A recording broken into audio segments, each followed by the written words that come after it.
Olá a todos, estamos em mais um podcast, agora em uma nova modalidade, nosso primeiro videocast da campanha Juntos Somos Mais Fortes, a campanha nacional em atenção à disfagia.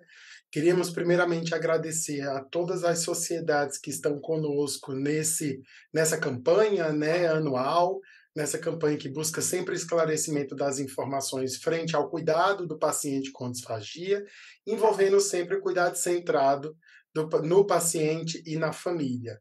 Então, queríamos agradecer também aos nossos patrocinadores, a Nestlé Health Science, por estar conosco dentro desse podcast e cada vez mais contribuindo também em relação à nossa assistência aos pacientes e à informação segura sobre a disfagia a toda a comunidade. Então, estou aqui hoje com 3 pessoas muito queridas para a gente poder conversar sobre o cuidado do paciente com disfagias em 3 campos de atuação, que são bastante importantes. Então, eu estou com a Maria Carolina Moraes, que ela é supervisora técnica do Hospital HCOR, da Fonoaudiologia, e membro do Departamento de Fonoaudiologia da AMIB. Eu estou com a Priscila Pereira Scaroni, que é coordenadora do setor de fonoaudiologia da Home Doctor São Paulo, trazendo esse olhar em relação à assistência e orientação dos pacientes em ambiente domiciliar, e a Fátima Lago, que é fonoaudióloga do Rio de Janeiro, do Hospital Place, e é membro do Comitê de Fonoaudiologia da Braskem. Então, eu queria agradecer a presença de vocês 3, para que a gente possa ter esse nosso bate-papo em primeira mão nesse formato, para que a gente faça aí um compilado das nossas intenções em relação à orientação para o paciente e o quanto é importante levar essa informação para todos. Então, para a gente dar início e direcionar melhor o nosso questionamento, eu vou começar com a Maria Carolina Moraes para trazer um pouco dessa vivência em relação à hospitalização com foco na unidade de terapia intensiva. Eu acho que é importante a gente destacar, Carol, quais são ali as principais características que você hoje observa em relação ao perfil do paciente disfágico na unidade crítica e que tipo de orientações são importantes a gente ter em primeira mão, tanto para a família que vai acompanhar esse paciente, quanto para toda a equipe multiprofissional. Olá a todos, agradeço, é um grande prazer fazer parte desse grupo, né, participando aqui desse podcast. Muito obrigada pelo convite. Então, Ribamar, quando a gente vai falar sobre o paciente crítico, eu acho muito importante, em primeira mão, a gente entender quem é esse paciente, né? Então, a gente sabe que o paciente que está na unidade de terapia intensiva é um paciente grave, mas com possibilidades de recuperação. Então, o fonoaudiólogo, assim como todos os profissionais, ele tem que ter um olhar diferenciado para esse paciente, porque ele tem que entender a criticidade, tem que entender todos os aspectos clínicos desse paciente. Uma das maiores preocupações do fonoaudiólogo e também da equipe multiprofissional, né, é a broncoaspiração. Então, esse paciente, ele pode, em alguns casos, estar sujeito a situações, né, que possam comprometer a deglutição e, comprometendo a deglutição, aumentando aí o risco de broncoaspiração. Então, quando o fonoaudiólogo entra em contato com esse paciente, geralmente é um paciente estável clinicamente já, o fonoaudiólogo pode fazer uma triagem fonoaudiológica direcionada para os aspectos relacionados à deglutição, ou então ele já pode fazer a avaliação fonoaudiológica. E como faz parte do procedimento, essa triagem, essa avaliação, determinar todo o planejamento terapêutico, as orientações são extremamente importantes, tanto para o paciente, quanto para o acompanhante, que pode ser um cuidador, que pode ser um familiar, e para a equipe multiprofissional. Então, alguns cuidados extremamente importantes, né, que a gente pode falar de uma forma geral para esse paciente. Então, a gente orienta, né, que no caso desse paciente estar com uma dieta por via oral, que ela seja oferecida sempre com a cabeceira elevada, né? Então, a gente preconiza acima de 60 graus. Eu sempre falo, quanto mais elevado, melhor, menor o risco de broncoaspiração. Então, deve ser assim desde que o paciente não tenha nenhum tipo de contraindicação. Uma outra questão extremamente importante, que deve ter um olhar do fonoaudiólogo e de toda a equipe multiprofissional, que a gente solicita também, é que esse paciente não deite logo após a alimentação. Esse paciente pode apresentar algum refluxo gastroesofágico, algum aspecto relacionado à náusea, que provoque vômitos. Então, a gente pede para ficar um tempo com a cabeceira mais elevada, 30 a 40 minutos, e sempre que for ficar em repouso, nunca abaixar a cabeceira abaixo de 30 graus. Outras orientações são extremamente específicas, né? Obviamente, para alimentar o paciente, ele precisa estar alerta, acordado, responsivo, né? O fonoaudiólogo vai orientar de acordo com a dieta que o paciente está recebendo. Então, é muito importante que aquele acompanhante saiba que a dieta que foi determinada para o paciente é aquela que precisa ser oferecida.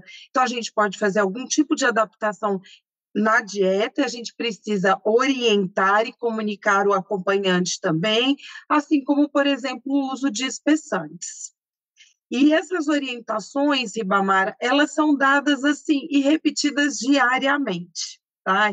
É muito importante isso, porque o paciente crítico, às vezes, no primeiro momento, você conversa com a família, pode ser que ele não entenda muito bem naquele momento o que você está dizendo, qual que é a importância das suas orientações, por isso a visita diária e as orientações diárias também são extremamente importantes. Carol, eu acho que você traz aspectos super relevantes e que merecem o nosso destaque, né? Eu acho que, primeiramente, a gente definir que a disfagia não é somente aspiração é um fato, né? E quando a gente pensa no cuidado, a gente está pensando realmente no manejo e na nossa forma de oferecer a nossa assistência. Isso a gente chama, obviamente, de modelo de cuidado, né? O modelo do cuidado centrado no paciente e família, ele resolve justamente essas arestas em oferecer o melhor da forma mais prática e que a gente tenha um resultado em saúde.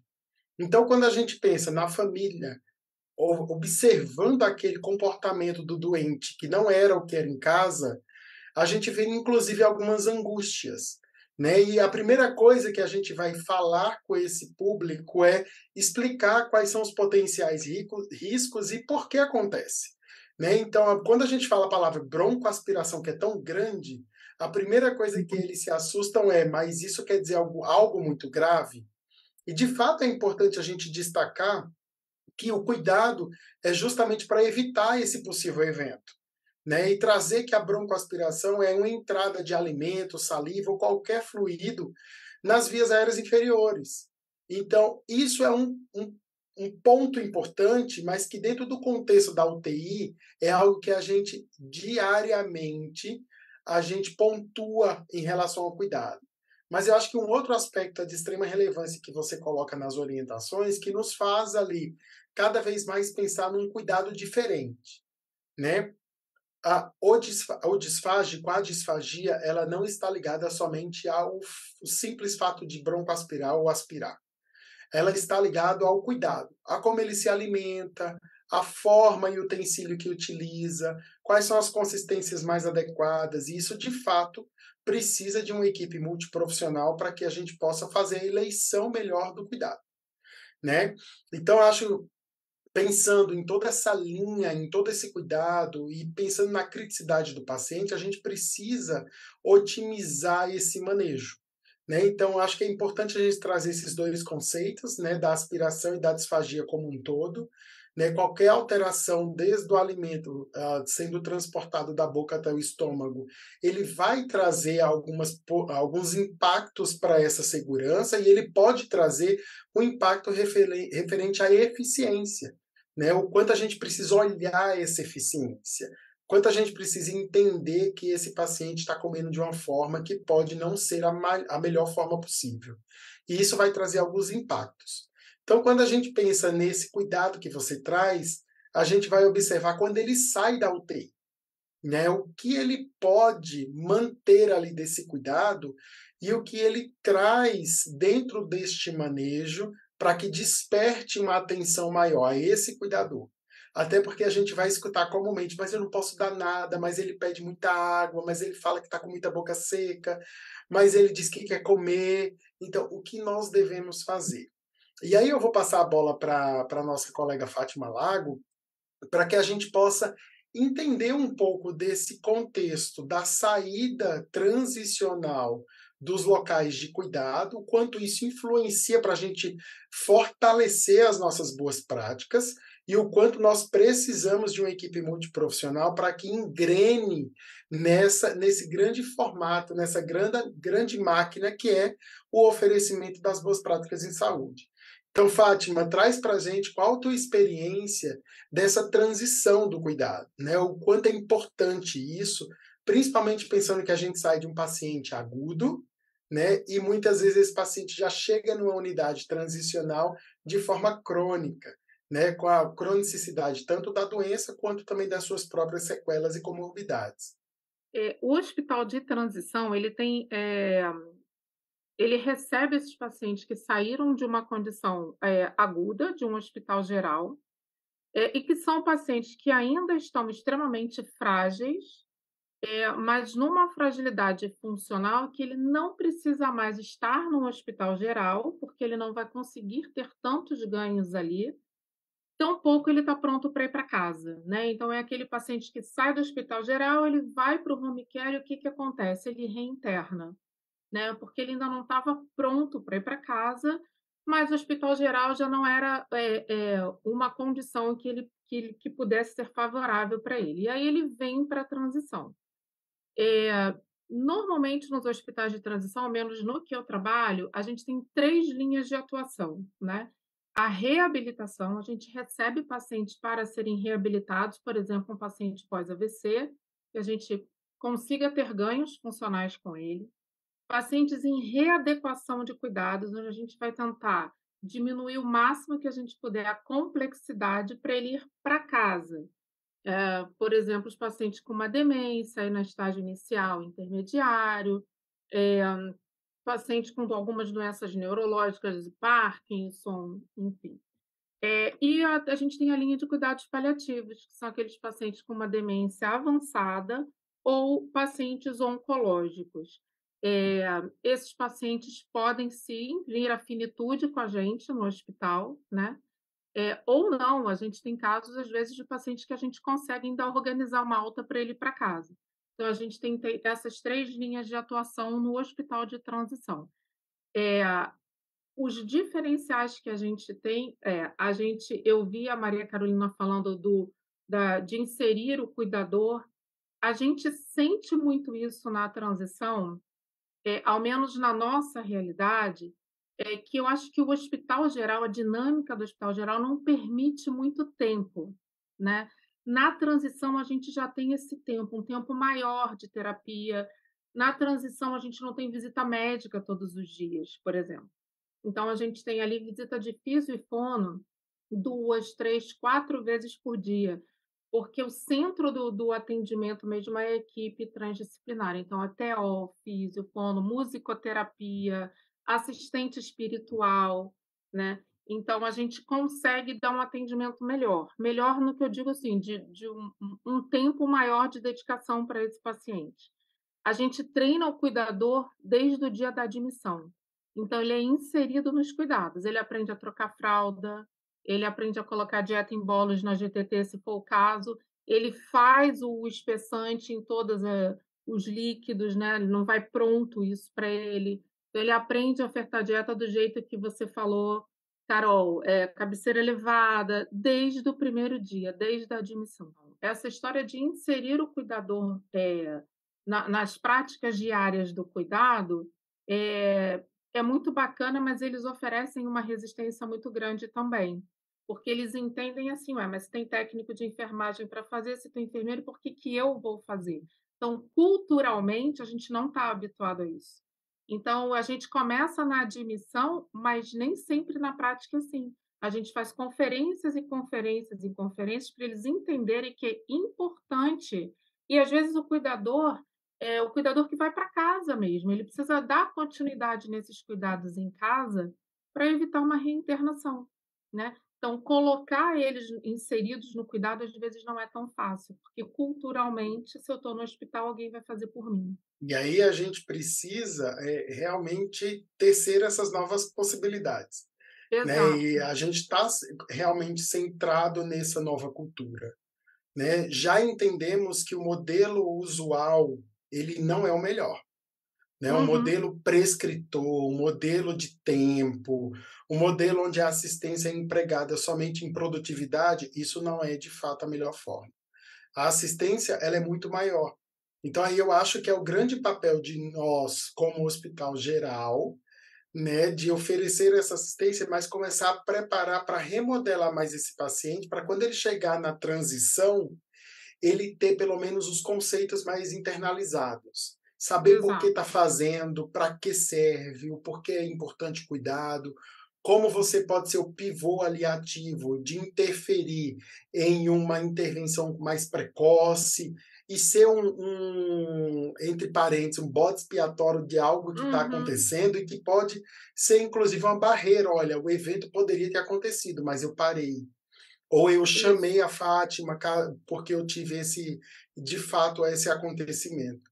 Então, acho que é super importante pensar na transição e eu acho que você fica com a parte mais difícil, assim, porque você pega realmente essas fragilidades do hospital geral, né, onde você ali recebe esse paciente que ele vai com muitas interrogações, né. Às vezes a gente fala assim: "Gente, mas estão chamando novamente para perguntar a mesma orientação", mas eles têm essa carência de entender.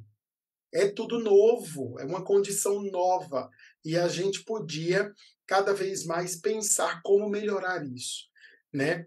E aí, a gente traz uma outra fragilidade, né, que é aí você pegando o gancho das suas linhas de cuidado, do paciente paliativo, do paciente neurológico, do crônico, a gente pensando na Carol em relação à terapia intensiva, a gente tem uma fragilidade da continuidade do cuidado agora em casa, né. Como é que a gente vai transferir tudo isso de uma forma onde a gente possa se comunicar melhor para oferecer a melhor assistência contínua do paciente. E aí eu trago a indagação que eu tenho até hoje. Eu acho que a gente peca num assunto primordial, né, que é um item que a gente fala o tempo inteiro, que é comunicação. Inclusive, somos formados para isso. Então, a gente não tem uma rotina de que as empresas de atendimento domiciliar, elas tenham ali um suporte da equipe que está na assistência hospitalar para passar esse cuidado. Muitas vezes isso não acontece.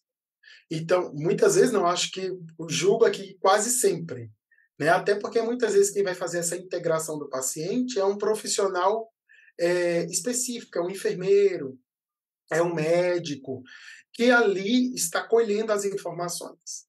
Mas a gente sempre conversou alguns momentos, eu e a Pri, principalmente na questão de nós estamos fazendo um trabalho intensivo dentro do hospital, e aí a gente leva esse paciente, vai para um alto hospitalar e recebe essa assistência domiciliar.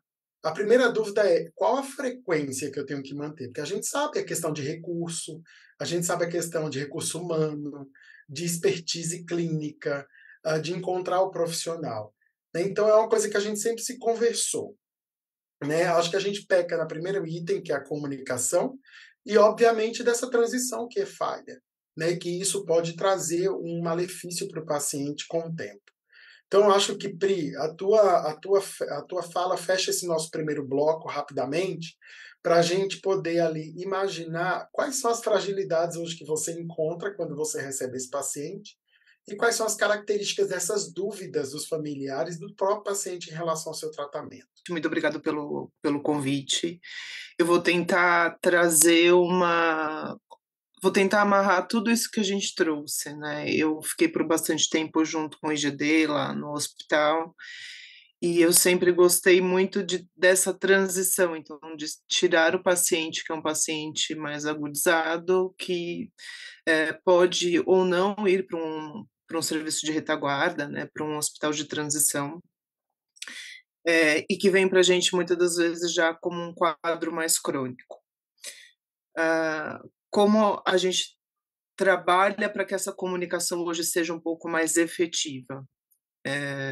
As avaliações, elas são feitas em alguns casos específicos, por exemplo, avaliação de fono. Tem alguns casos em que eu vou até o hospital para fazer essa avaliação, então eu faço essa avaliação junto com o profissional que está no hospital, e isso tem trazido bastante ganhos com a gente.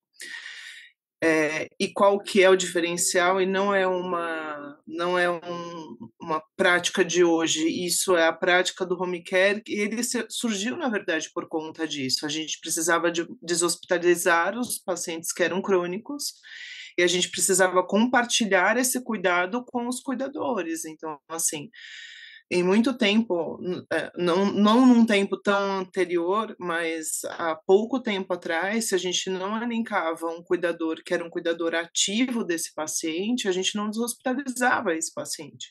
A gente precisa compartilhar este cuidado para que a própria reabilitação desse paciente ela tenha um cuidado a mais. Eu brinco muito com os pacientes quando eu vou nas casas, que é como uma lição de casa. Se a gente não põe isso em nossas práticas, a nossa reabilitação ela fica muito frágil, a gente não consegue efetivamente. Pensando em que nós temos um paciente que já está numa fase mais crônica, que os resultados nem sempre vão ser na mesma proporção que a gente teria se ele tivesse num quadro mais agudo, que esse compartilhamento do cuidado e a forma como a gente coloca, como a gente insere esse cuidador, então ele precisa se sentir importante, ele precisa se sentir peça importante para que essa reabilitação aconteça, e é muito difícil, apesar da gente ser profissional da comunicação, muitas das vezes a gente peca por não saber como amarrar isso, né? Então, assim, eu recebo pacientes que vêm de um quadro mais agudo, que acaba de sair do hospital e que vem para a gente, que acaba ficando, alguns voltam para o hospital e acabam indo para Fátima, mas assim, é um movimento muito importante, e muito do que eu observo hoje, a gente tem tentado trazer o profissional que está na ponta mais para próximo do que é lá dentro, né? Eles falam, vocês estão aí o tempo todo, não sabem como que é lidar com as famílias. Eu sei.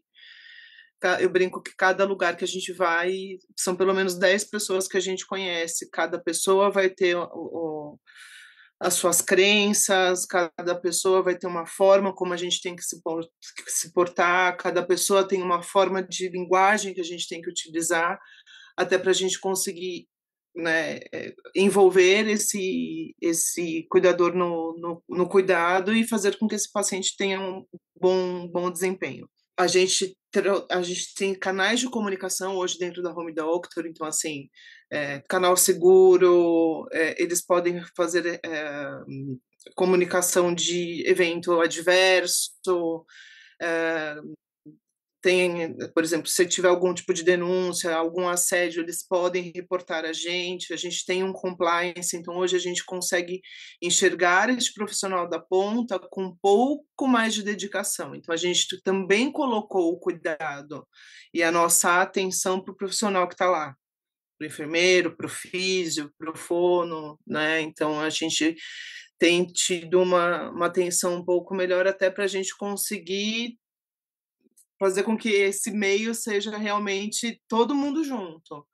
E um objetivo claro, né? Um objetivo de reabilitação, de cuidado com esse doente, para que a gente consiga voltar ele pelo menos um pouquinho do que ele era antes. Eu acho esse é um ponto essencial e que a gente vai trazer agora nessa segunda fase, que é como envolver melhor os cuidadores, né, e ali os acompanhantes, e como a gente pode imaginar esse perfil dessa pessoa que cuida, né? A gente ainda fala muito pouco estatisticamente sobre todos os domínios ali ligados à continuidade do cuidado.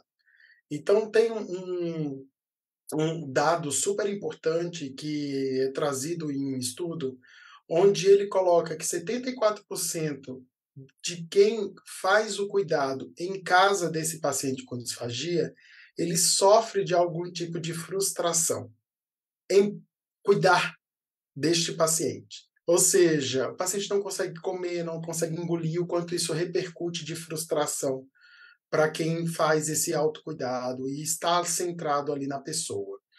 Quando a gente pensa nas questões das crenças, onde a gente tem, às vezes, um paladar muito específico, né? Então, eu como X dieta e agora eu como um alimento somente batido, que não traz aquele valor social, aquele valor cotidiano para o paciente.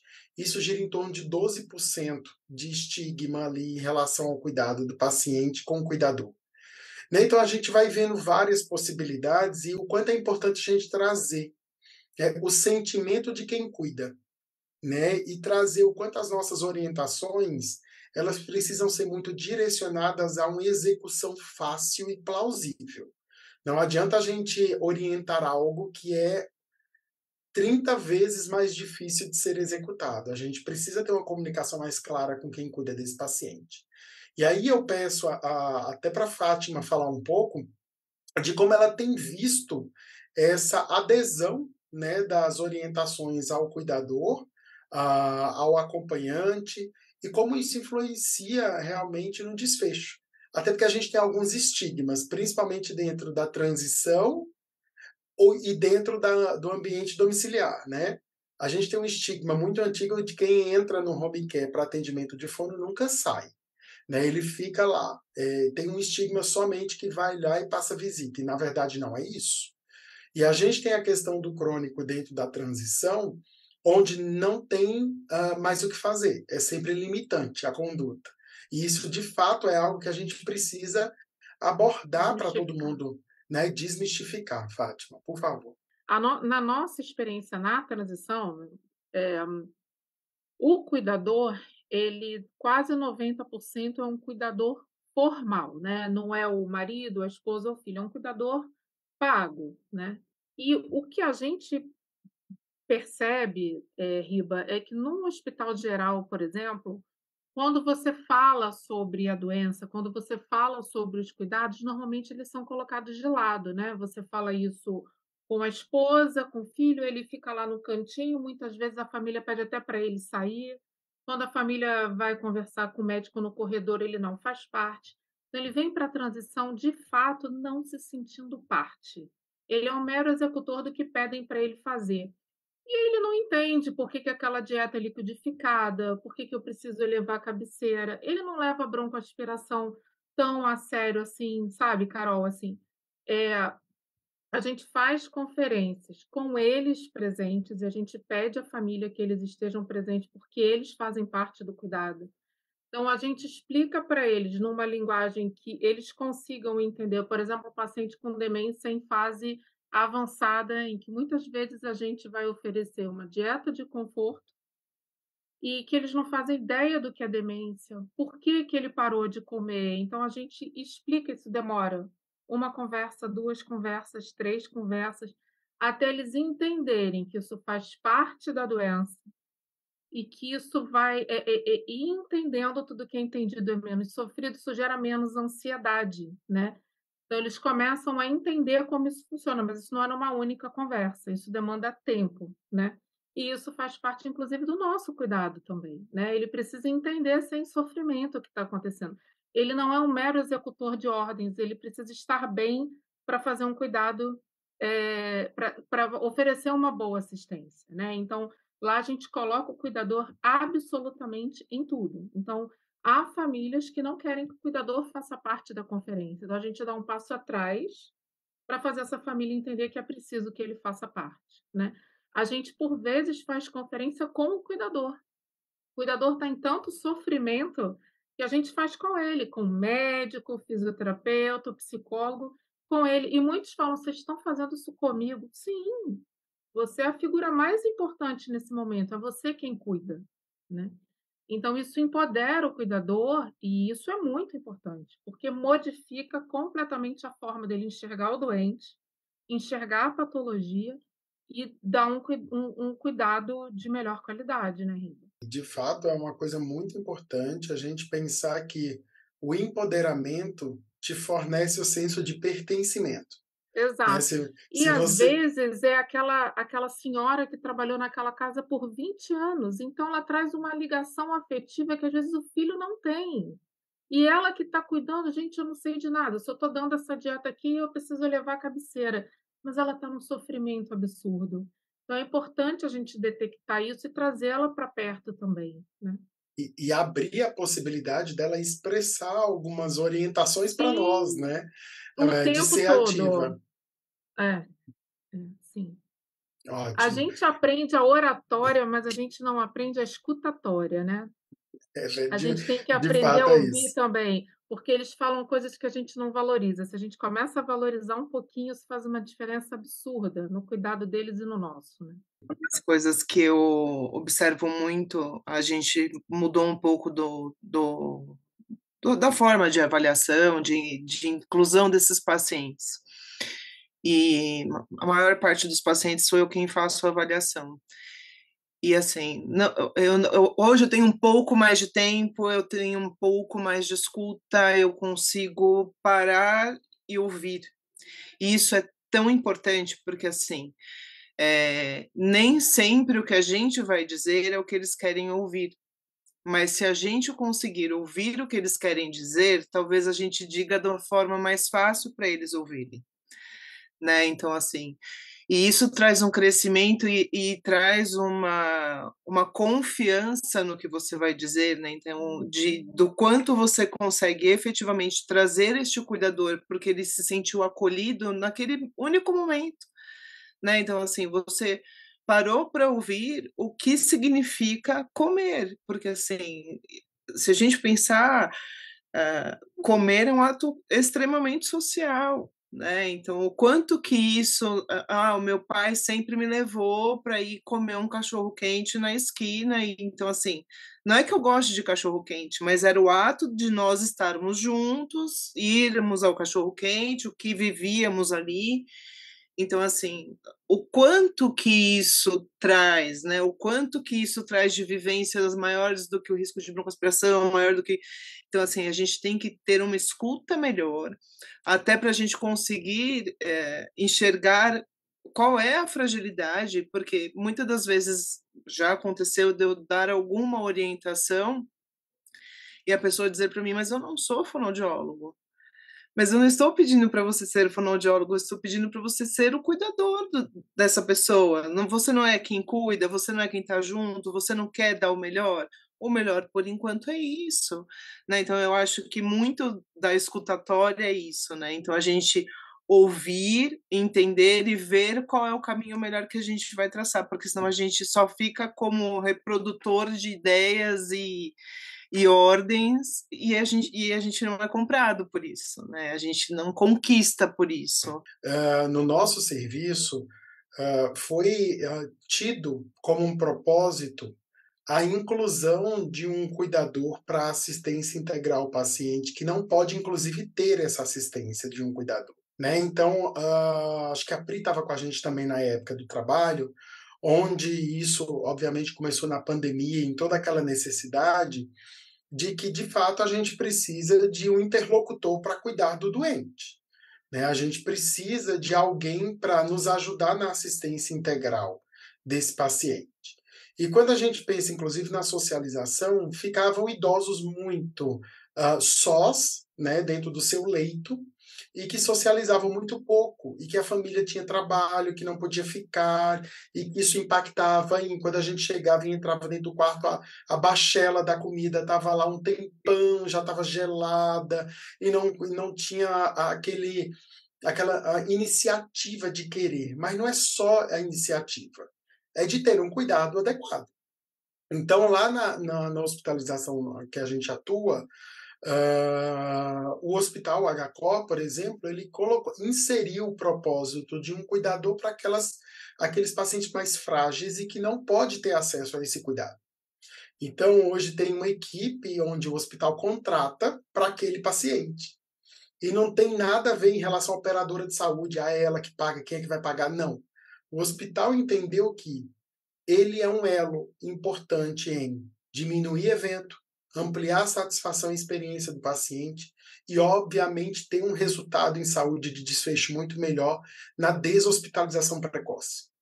Então, é um investimento, é a mudança do cuidado, do modelo que era antigamente utilizado para uma repaginação. Né? E aí eu levo para você, Carol, para você trazer um pouquinho do que você tem visto hoje e como tem sido essa atuação frente a orientar melhor esse cuidador no paciente da hospitalização, para a gente seguir para a nossa finalização. Então, né, escutando aí tudo que vocês falam, vem tanta coisa, né, na cabeça que é importante a gente dizer. A primeira coisa que eu acho que a gente, como fonoaudiólogo, como profissional, a gente tem que, muitas vezes, parar e pensar no trabalho que a gente está fazendo. Infelizmente, às vezes tanta correria, o nosso dia a dia é tão corrido, são tantos pacientes para serem vistos, né? Em todas as realidades, eu acredito, não só no hospital, mas na transição, no domiciliar, que às vezes a gente automatiza muitos processos e aquilo passa a ser tão comum e tão normal para a gente que a gente esquece que o outro, muitas vezes, desconhece totalmente o assunto. Então, eu acho que primeira coisa, a gente tem que chegar e falar quem a gente é. Às vezes a gente vai num paciente, o colega vai e o cuidador nem sabe que foi um fono lá. Então, eu estou aqui, eu sou Maria Carolina, eu sou fonoaudióloga. O que eu faço? Por que eu estou aqui nesse momento? O que eu vim fazer? O que eu espero? Então, a gente precisa dar uma atenção necessária e isso exige realmente tempo, né? Criar realmente uma situação de empatia e de conquista. A gente precisa ganhar a confiança daquela pessoa que vai trabalhar junto com a gente. Então, eu tenho meu colega que é o enfermeiro, que é o fisioterapeuta, mas eu tenho meu colega que é o cuidador, que é o acompanhante e que vai ser meu colega, sim, para a reabilitação ou para o melhor desfecho do meu paciente. Então, a gente precisa ter uma comunicação muito efetiva. E é muito claro para a gente que quando a gente tem um cuidador que é parceiro e que ele confia na gente e que a gente troca experiências, seja ele escutando o que a gente tem para dizer, mas a gente também escutando o que ele tem para dizer, a gente tem um desfecho ideal. Muitas vezes o que eu chamo de desfecho pode não ser uma melhora completa do paciente, mas a gente pode ter menos eventos adversos, né? E isso se caracteriza muitas vezes como um desfecho positivo para o paciente. Então, é a gente criar também uma habilidade, que apesar de ser da nossa profissão, é muito difícil, precisa ser treinada, precisa ser reavaliada, porque como comunicar satisfatoriamente. E quando eu comunico, eu falo e eu também escuto. E é ganhando esse paciente, discutindo e ouvindo e orientando e reorientando, dia a dia, momento a momento que eu estiver com o paciente. E uma outra questão que é muito importante é que toda equipe fale a mesma linguagem. Porque quando eu tenho um fono que fala uma coisa no CTI, e que na unidade de internação é dito uma outra coisa de uma outra forma, ou que ele vai para o hospital de transição, ou que ele vai para casa, né? Então, a gente, como profissional, a gente precisa conversar a mesma linguagem também para aquele determinado paciente, porque isso facilita o cuidado, né? Então, eu sei que o meu familiar ele tem um risco maior de engasgar, e por isso ele está utilizando o líquido com o espessante nessa medida. Então, as orientações, elas precisam ser bem estruturadas. E, às vezes, o que é tão fácil para mim, o que é tão. Eu pego com uma grande facilidade, muitas vezes a gente tem que entender, interpretar e encarar, como vocês mesmos falaram, são diferentes culturas, diferentes níveis, né? De absorção daquela mensagem, e o momento também, às vezes não é um momento mais propício para o cuidador entender que eu tenho a dizer. Ele, às vezes, acabou de receber uma notícia que vai impactar de uma outra forma aquele cuidado, né? Então, a gente ter também essa sensibilidade para conversar no momento que que o cuidador possa ter uma escuta mais ativa. Para a gente evoluir para a nossa finalização do nosso videocast, eu queria pedir 3 insights importantes para cada um de vocês em relação ao cuidado na linha de assistência que vocês executam. Então, Pri, o que você acha primordial hoje quando você pensa em cuidar bem do paciente com disfagia? 3 insights, rapidinho. Orientação e capacitação desse cuidador, trazer ele para perto. Melhor forma de comunicação que a gente encontrar, e o foco realmente no paciente para minimizar qualquer risco que possa acontecer. Os 3 insights na transição que são importantes. Escuta, lembrar de escutar o paciente, inclusive, porque às vezes a gente também não escuta, a gente está preocupado com todo mundo, inclusive com o cuidador. Muitas vezes a gente fala com o cuidador de costas para o paciente. Então, escutar o paciente, inclusive, porque ele é o centro do cuidado. Inserir o cuidador o máximo que a gente puder. E a comunicação, né? Comunicação, acho que hoje é o nosso maior desafio, né, Riba? Essa comunicação efetiva entre tudo e todos ainda é o nosso maior desafio. 3 insights importantes. Pensar sempre no paciente, na família, como nosso, com um olhar principal, como nosso foco, é o nosso objetivo, né?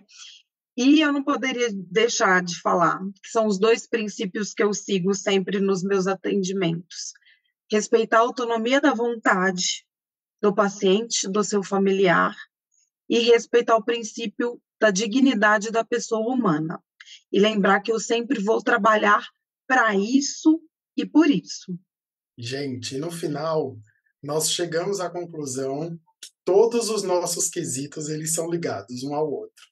A gente falou de comunicação, de atenção ao cuidador, incluir o centro, o cuidado centrado no paciente, na família, e inclusão dessa escutativa que é tão necessária. Eu queria agradecer demais esse nosso bate-papo, agradecer a Priscila, a Fátima, a Carol, esses insights que vocês trouxeram, quanto vai enriquecer a nossa campanha, convidar as pessoas que estão nos assistindo, nos escutando, para que acompanhem as nossas redes, que curtam os nossos vídeos, que compartilhem os nossos perfis para que a gente possa cada vez mais espalhar informação de qualidade, pensando no melhor para o nosso paciente, para o familiar, para o cuidador e para a sociedade, obviamente. Então, queria abrir o microfone só para vocês deixarem ali suas considerações finais. Agradecer mais uma vez a todos os nossos parceiros, sociedades, associações que estão descritas no nosso perfil, aos nossos patrocinadores também, que estão descritos no nosso perfil, e convidar a nos acompanhar sempre em todos os nossos materiais. Fátima. Eu quero agradecer pelo convite para participar, poder falar da atuação da Fono no Hospital de Transição, porque ainda é um modelo novo, né, de cuidado, e é um meio que eu espero que cresça bastante. Então, foi uma honra e uma alegria poder falar um pouquinho sobre o meu trabalho aqui e dividir isso com todo mundo, né? Obrigada, Ribamar. Pri? Também quero agradecer muito pelo convite. É sempre muito bom poder compartilhar. É a minha grande paixão da minha vida, o atendimento domiciliar. E é um serviço já tão antigo, mas que precisa de tantas mudanças, e é por isso que eu sou teimosa e tento todas as vezes mudar alguma coisa. Faço com muita paixão, não só dentro do atendimento domiciliar, mas eu acho que a gente tem que se permitir amar para que a gente consiga sempre o melhor de cada um de nós aonde a gente estiver. Muito obrigada. Carol? Mais uma vez, muito obrigada pelo convite, parabéns por essa iniciativa. Eu acho que a gente tem que falar e falar sempre mais um pouco, né, divulgando a disfagia, divulgando o nosso trabalho, e com certeza a gente tem muitos ganhos, né? Cada vez temos sido mais multiprofissionais, né? E é isso, eu acho que todas nós aqui somos apaixonadas, né? E o Ribamar também um apaixonado aí pelo que fazemos e pelo cuidado ao outro. Então, aguardo vocês no nosso próximo videocast ou podcast e obrigado pela participação.